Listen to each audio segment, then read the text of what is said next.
March 1945, Western Germany. While Allied headquarters spoke in terms of phases, boundaries, and coordination, George S. Patton was watching something very different unfold on the ground.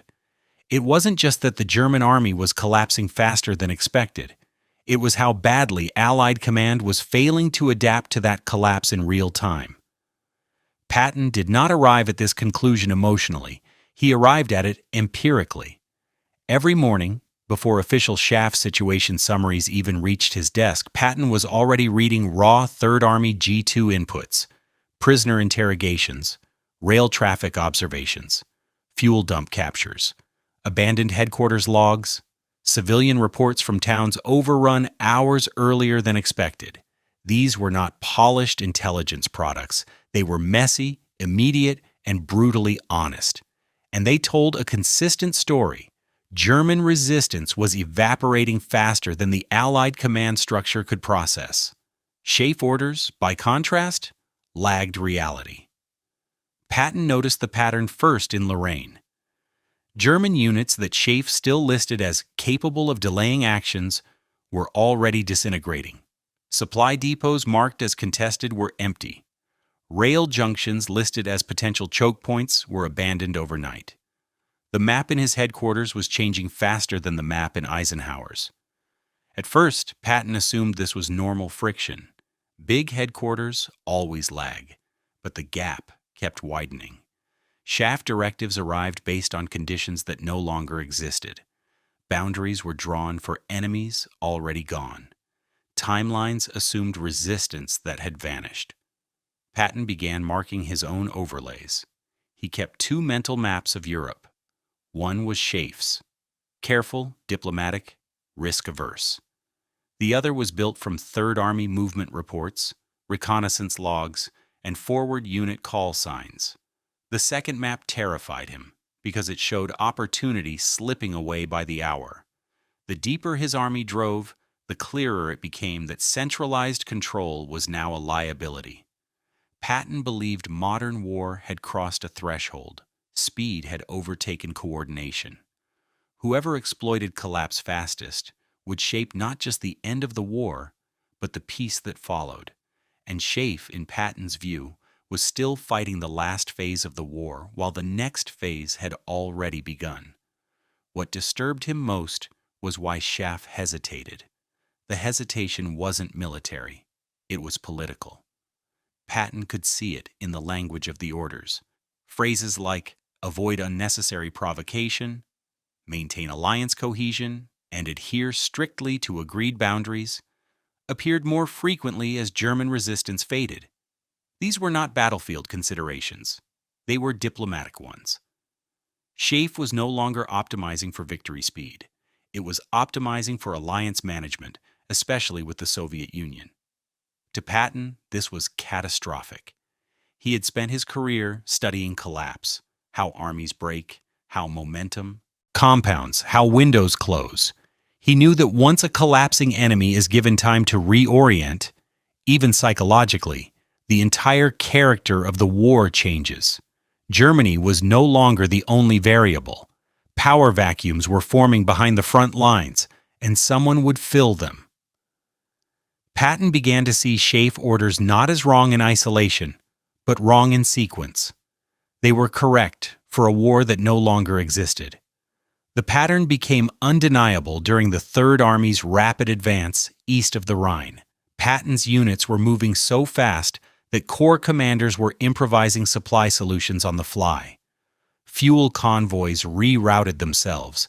Engineers seized bridges before paperwork arrived. German towns surrendered to lieutenants before colonels even knew they were targets. Yet SHAEF continued issuing movement ceilings. Patton noticed that every ceiling shared the same flaw. They assumed a stable front. There was no stable front. There was a vacuum. And vacuums do not stay empty. This is where Patton's thinking shifted. Up to this point, he had bent SHAEF intent creatively, but remained within it. Now he began asking a more dangerous question. What happens if obedience itself produces strategic defeat? He began privately categorizing orders. Some were essential, some were outdated, and some, though lawful, were, in his view, strategically destructive. He did not announce this distinction. He internalized it.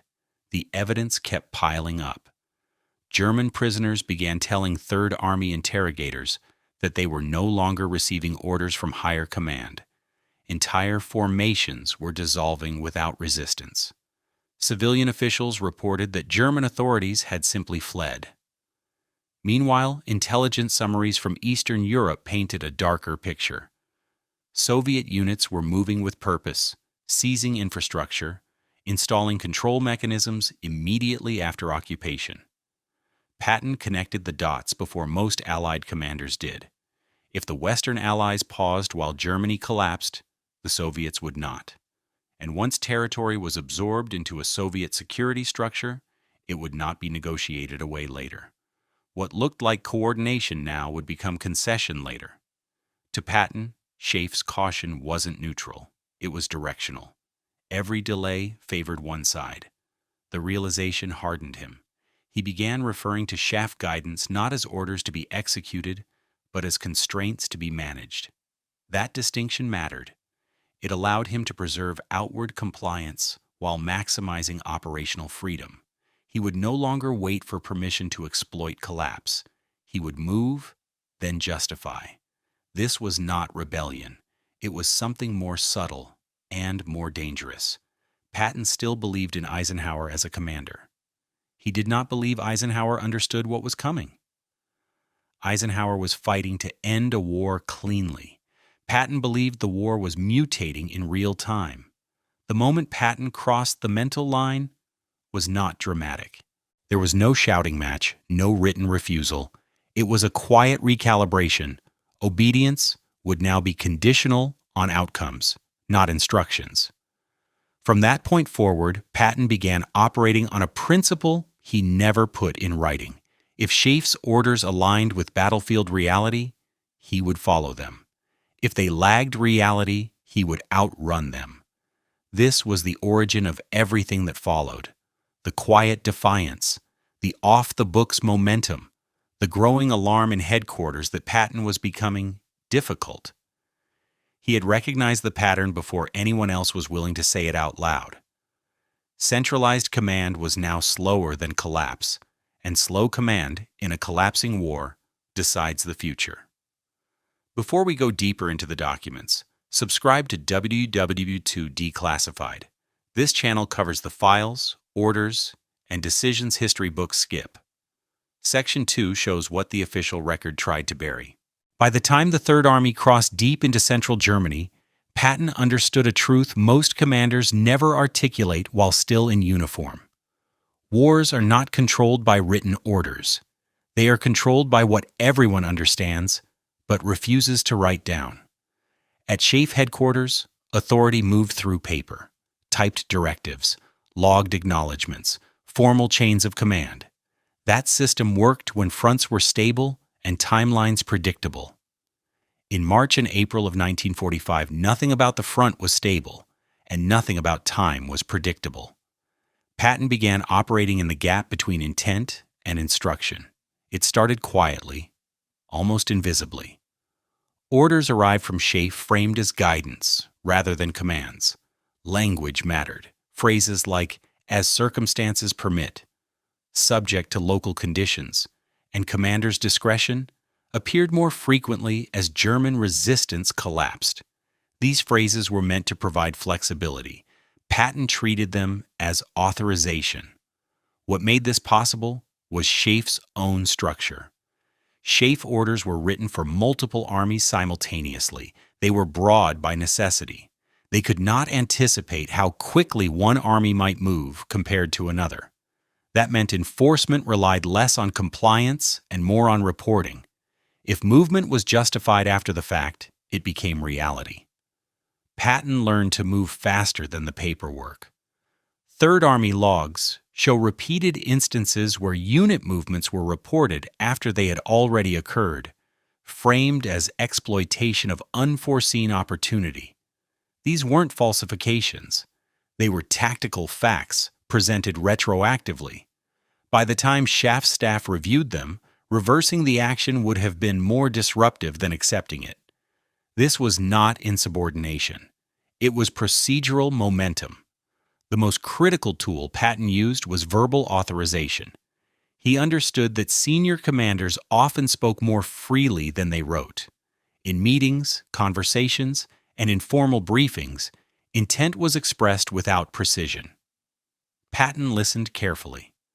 When Eisenhower or senior SHAEF officers spoke about maintaining pressure, keeping the enemy off balance, or not allowing the front to stagnate, Patton treated those phrases as operational mandates. What was never said explicitly did not matter as much as what was implied. Patton's staff learned this rhythm quickly. They stopped asking for narrow permissions. Instead, they briefed outcomes. They presented intentions as fate's accomplice. Movement was framed as necessary to fulfill SHAEF's broader goals, not as deviations from them. The paperwork followed the tanks, not the other way around. This created a paper trail that looked compliant while masking initiative. Behind the scenes, something more controversial was happening. Patton maintained direct relationships with intelligence officers who were not formally assigned to his command. G2 summaries passed informally between desks. Maps were shared without stamps. Interrogation notes circulated before they were filtered through headquarters. These were not rogue actions. They were tolerated because they produced results. The problem for SHAEF was that results created precedent. Every successful advance Patton executed without prior approval made the next one easier to justify. Success became its own authorization. And because the German collapse accelerated, there was no moment where SHAEF could clearly say Patton had gone too far without also admitting their own guidance was obsolete. This is where the hidden file begins to form, not as a single document, but as a pattern of absence. There is no order authorizing Patton to push beyond certain boundaries. There is no memo explicitly permitting deviation. There is also no order explicitly forbidding many of the actions he took. The space between those facts is where Patton operated. Staff officers later described a phenomenon they called understood permission. When Patton asked whether an action was allowed, the answer was often a non-answer, silence, a nod. A phrase like use your judgment. Patton treated those moments as binding. Crucially, he never put these understandings in writing. He knew better. Written dissent would trigger scrutiny. Verbal alignment preserved deniability for everyone involved. If an action succeeded, it was celebrated. If it caused friction, it could be reframed as misunderstanding. The system protected itself. SHAEF headquarters began noticing anomalies. Situation maps showed Third Army units farther east than anticipated. Logistics reports reflected fuel expenditures inconsistent with authorized movement. Bridge seizure logs appeared earlier than planned. None of this was illegal. All of it was unexpected. When questions were asked, Patton's staff responded with operational logic. Enemy resistance had collapsed. Momentum demanded exploitation. Delay would invite reorganization. Every explanation was reasonable in isolation. Taken together, they told a different story. Patton was no longer waiting for orders to act. He was waiting for orders to stop, and those orders were carefully written to avoid being absolute. This ambiguity was not accidental. SHAEF needed plausible deniability just as much as Patton needed freedom of action. Senior commanders could not publicly endorse aggressive exploitation that might antagonize the Soviets, but they also could not openly restrain the one army delivering consistent results. So the paperwork stayed vague. The result was a silent bargain. Patton would keep pushing. SHAEF would keep phrasing. Everyone would pretend the system was intact. This arrangement worked until it didn't. As Patton's movements began approaching politically sensitive areas, the cost of ambiguity increased. Boundaries that had once been theoretical became real. Coordination with Soviet forces was no longer abstract. Every mile gained raised questions that paperwork could no longer smooth over. The hidden file, the unwritten permissions, the absent prohibitions, the verbal green lights was becoming too large to ignore. And then came the moment when ambiguity was no longer enough. A single order arrived that could not be interpreted creatively, a line that could not be crossed without consequence. That was when Patton faced a choice: slow down and preserve unity, or move and force the issue. He chose to move. Every long war has a moment when momentum becomes dangerous, not to the enemy, but to the alliance fighting it. For Patton, that moment arrived quietly, embedded in a routine directive that looked harmless on paper and catastrophic in consequence. The order did not tell him to retreat. It did not accuse him of insubordination. It did not even mention his name. It simply imposed a limit. The directive came down from SHAEF in early April 1945 as German resistance west of the Elbe was collapsing faster than planners had forecast. It instructed Western Allied forces to halt or realign advances approaching pre-agreed boundary lines, pending coordination with Soviet forces. The language was clinical, diplomatic, carefully neutral. To most commanders, it was a reasonable pause. To Patton, it was the moment everything broke. He read the order alongside the latest Third Army reports. German units were dissolving in real time. Bridges were undefended. Rail junctions lay open. Civil authorities were fleeing ahead of his armor. The enemy was not regrouping. It was evaporating. The order assumed an enemy that still existed. Patton was watching one that no longer did. What made this directive different from earlier guidance was its finality. Previous instructions had been elastic. This one was not. It drew a political line in operational space. It treated territory not as a battlefield variable, but as a diplomatic asset to be preserved. Patton immediately understood what was being asked of him.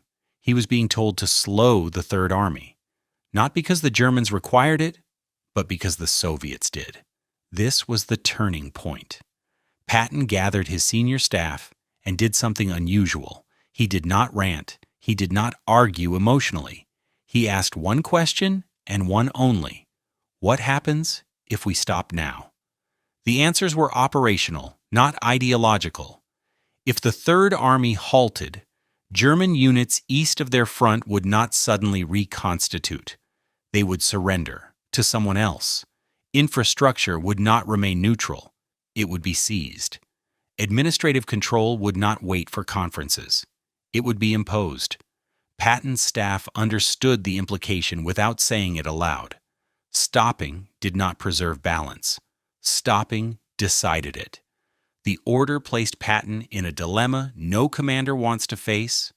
Obeying would be lawful. Disobeying would be irreversible. Once an advance was made, it could not be undone without force. Patton chose to act first. He did not issue a written counter-order. He did not declare defiance. He simply continued executing the operational tempo already in motion. Units already moving were not recalled. Reconnaissance elements were not halted. Engineers were not told to wait. Bridges continued to be seized under the justification of securing lines of communication. On paper, nothing had changed. On the ground, everything had. This was the precise moment Patton crossed from interpretation into defiance. The brilliance and the danger of his move was that it exploited time. By the time SHAEF realized the Third Army had not paused, the situation had already evolved. Positions had been taken. Civilians had surrendered. German units had dissolved under American control rather than someone else's. Reversing the advance now would not restore the previous situation. It would create chaos. SHAEF headquarters reacted with confusion before anger. Reports arriving from the front did not match the expected map. Third Army units were farther forward than anticipated. The explanation came back quickly and calmly. Exploitation, of unforeseen collapse. No resistance encountered. Momentum maintained. There was no single act SHAEF could point to as insubordination. There was only a reality that had moved beyond the order. This forced Eisenhower into a corner. Punishing Patton publicly would fracture the command at the moment of victory. Allowing the advance to stand risked diplomatic fallout.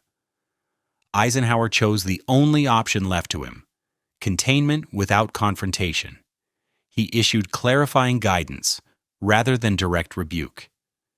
He tightened language in subsequent orders. He avoided naming Patton directly. The message was unmistakable. This cannot continue. But the damage, or the opportunity, depending on perspective, was already done. Patton had proven something vital. He had demonstrated that SHAEF's control was no longer absolute. That speed could outrun paperwork. That a commander willing to accept political risk could still shape outcomes on the ground. This realization spread quickly, quietly, through headquarters. Other commanders noticed. Staff officers noticed. Diplomats noticed. Patton was no longer just aggressive. He was uncontainable within the existing system. From this point forward, every action he took would be interpreted through a different lens. Where once his initiative was tolerated, now it was watched. Where once ambiguity protected him, now it incriminated him. The turning point was complete. Patton had not been court-martialed. He had not been censured. He had not even been formally warned. But the system had marked him. He had crossed an invisible line, not of legality, but of trust. From this moment on, Patton was no longer seen as merely a brilliant battlefield commander. He was seen as a strategic liability, a man whose instincts might decide outcomes faster than politicians could manage them. And once a system reaches that conclusion, it does not argue. It prepares to neutralize. After the turning point, Patton did not change his tone. He changed his mechanics. He understood that open defiance would end his freedom of action immediately.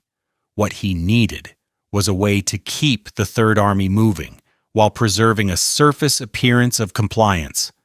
The solution was not a single trick, it was a system, quiet, procedural, and brutally effective. It began with logistics, because logistics is where wars are decided long before orders are written. Patton knew that if fuel stopped, everything stopped. So fuel never stopped. Third Army quartermasters were instructed to prioritize forward movement over administrative neatness. Allocations were shifted under categories that already existed: maintenance, redistribution, operational necessity. Nothing false, nothing illegal, simply reweighted. Convoys that were scheduled to refuel rear areas were quietly redirected forward. If questioned, the answer was always the same: exploitation of opportunity. Fuel reports were accurate. They were also late.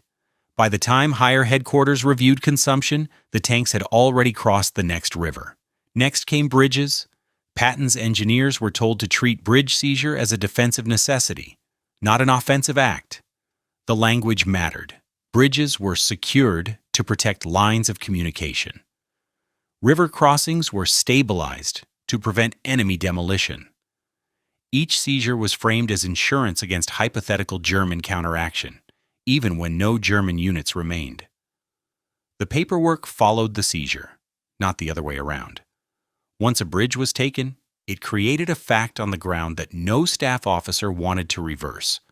Pulling back from a secured crossing would be more dangerous than holding it. Patton exploited that logic relentlessly. Every bridge captured became an argument against stopping.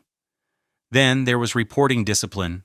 Patton enforced a rule inside Third Army: do not write dissent, do not argue orders in writing, do not challenge SHAEF directly. Reports were factual, concise, and focused on outcomes. If units moved farther than expected, the report explained what happened, not why permission wasn't requested. This was critical. Written dissent invites response.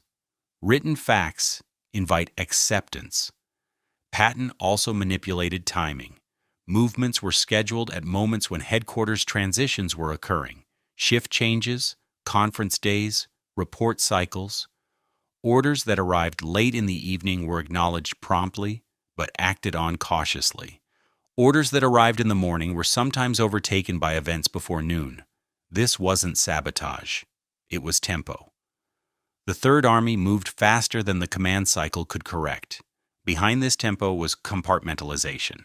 Patton did not brief large groups on sensitive intentions.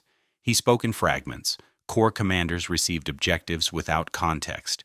Engineers were told where to go, not why. Logistics officers were told what was needed, not what it enabled.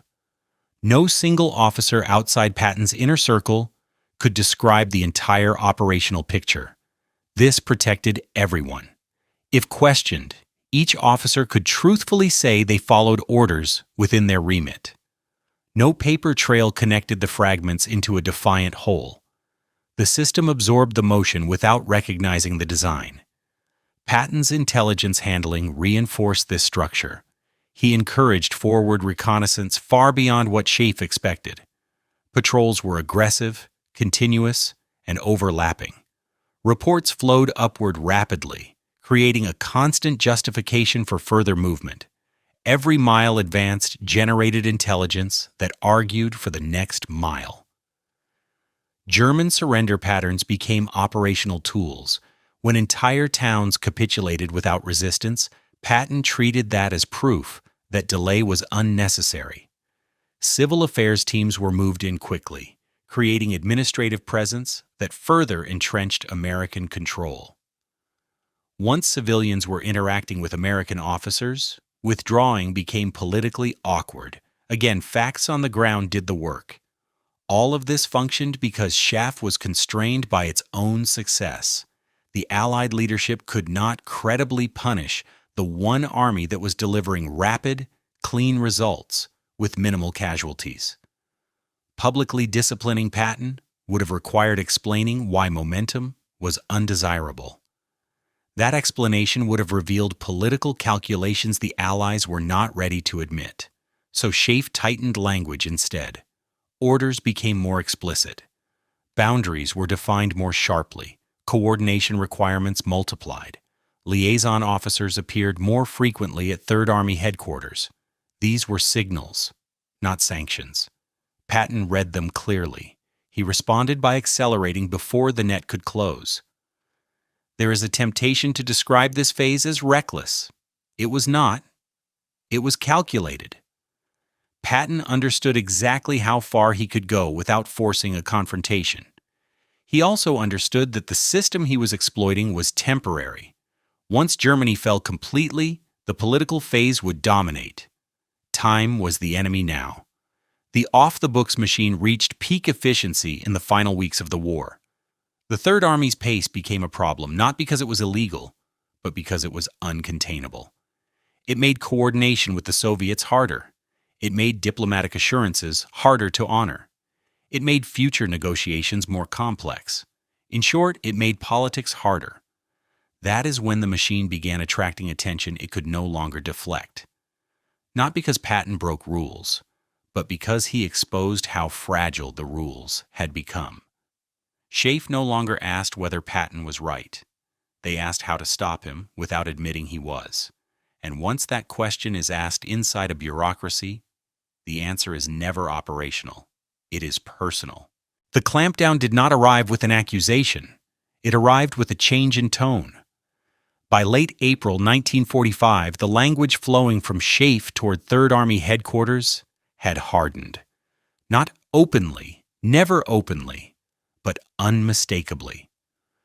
Where earlier messages emphasized initiative and exploitation, new directives stressed coordination, discipline, and political sensitivity. The words were neutral. The intent was not. Patton felt it before he saw it. Liaison officers began appearing more frequently. Requests for clarification multiplied. Reports that had once been acknowledged with a cursory "received" now returned with questions attached. None of this constituted punishment. All of it constituted pressure. At the center of that pressure stood Dwight D. Eisenhower. Eisenhower was not Patton's enemy. He was his opposite. Eisenhower's task was to keep the alliance intact until victory was formally secured. Patton's instinct was to exploit victory before politics could dilute it. These goals were no longer compatible. The first step in the clampdown was reframing. Patton's actions were no longer discussed as operational successes. They were discussed as management problems.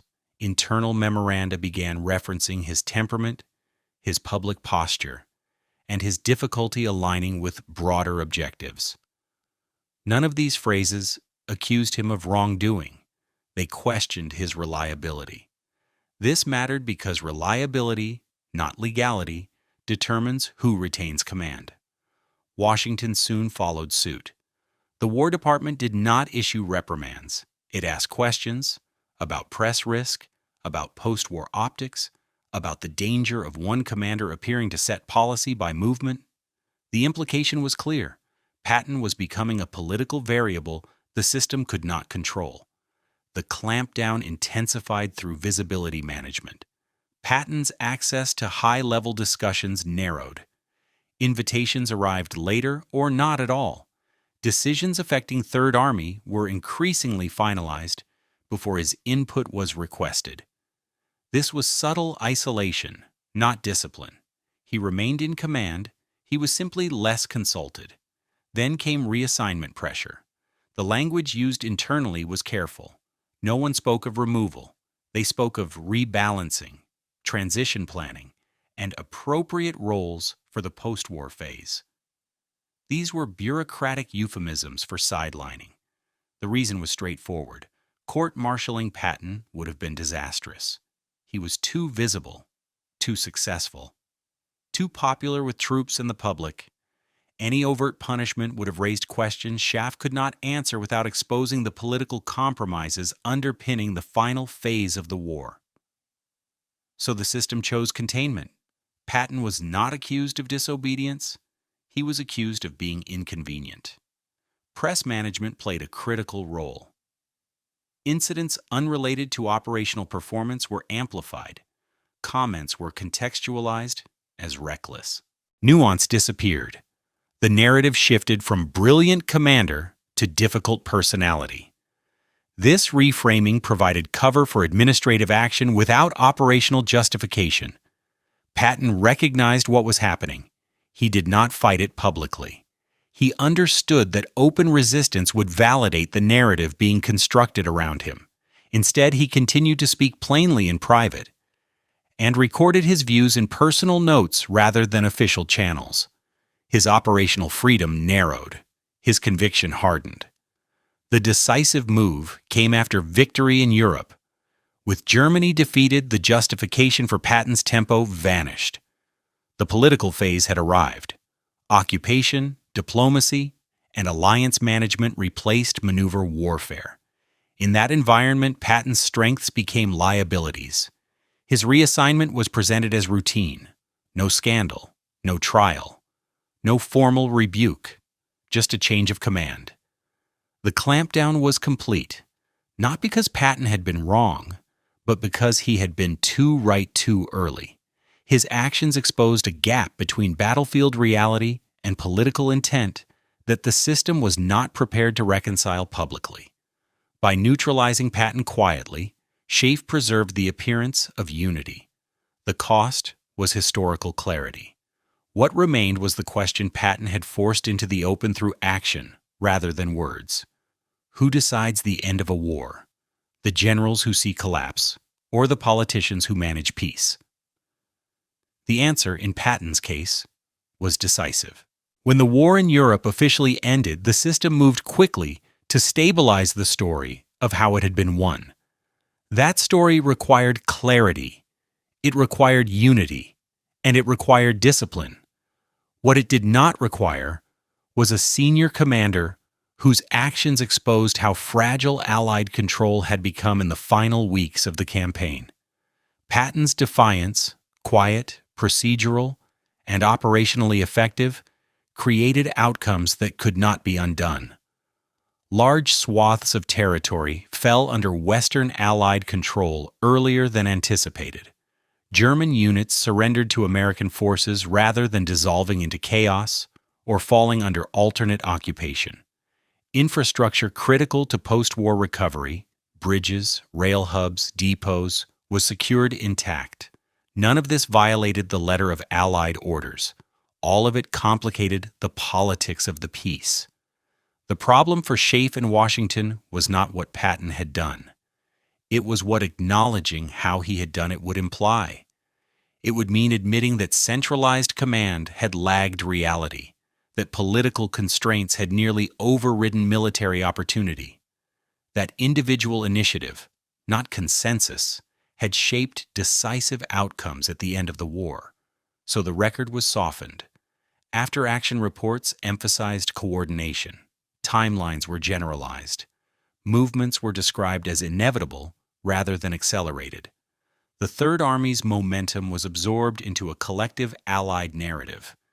The decisions that made that momentum possible were detached from the man who executed them. This was not a conspiracy. It was institutional instinct. Militaries preserve precedent carefully, acknowledging that a commander had repeatedly outrun higher authority successfully would invite future commanders to do the same. That was a risk the system would not accept.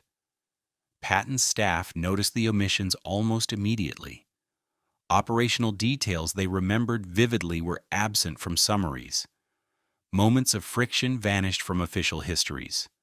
The language of intent was replaced with the language of inevitability. Where Patton had acted decisively, the record suggested events had simply unfolded. This mattered long after Patton was gone. In the early years of the Cold War, American planners quietly studied the same principles Patton had acted on instinctively: speed, exploitation of collapse, control of infrastructure before political consolidation.